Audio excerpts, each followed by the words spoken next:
আমরা অনেকেই আছি কষ্ট পেলে রাতে একা একা কাঁদি। রাতে একা একা কাঁদলে কি হয় জানেন? যখন আপনি আপনার কক্ষে একা একা নীরবে কান্না করেন, জানেন কি তখন আল্লাহ সুবহান তাআলা কি করেন এবং কি বলেন? আল্লাহ তার ফেরেশতাদের উদ্দেশ্য করে বলেন, কোন জিনিস আমার এই বান্দার চোখে পানি আনলো? তখন ফেরেশতাগণ বলে, আপনার বান্দি সুখী নেই, আপনার বান্দি দীর্ঘ সময় যাবৎ হাসেনি।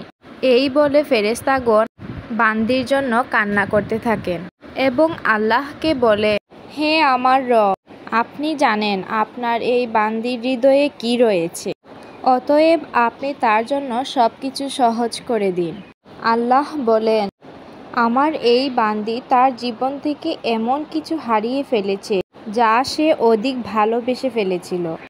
অতএব আল্লাহ বলেন, আমি শপথ করছি আমার বান্দি যা তার জীবন থেকে হারিয়েছে এর চেয়ে উত্তম জিনিস আমি তাকে এনে দিব, যা দেখে দুনিয়া ও আখিরাতের সকলেই বিস্মিত হবে। সুবহানাল্লাহ।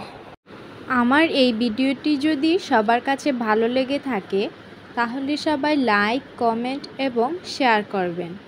সবাই ভালো থাকবেন, সুস্থ থাকবেন। আসসালামু আলাইকুম।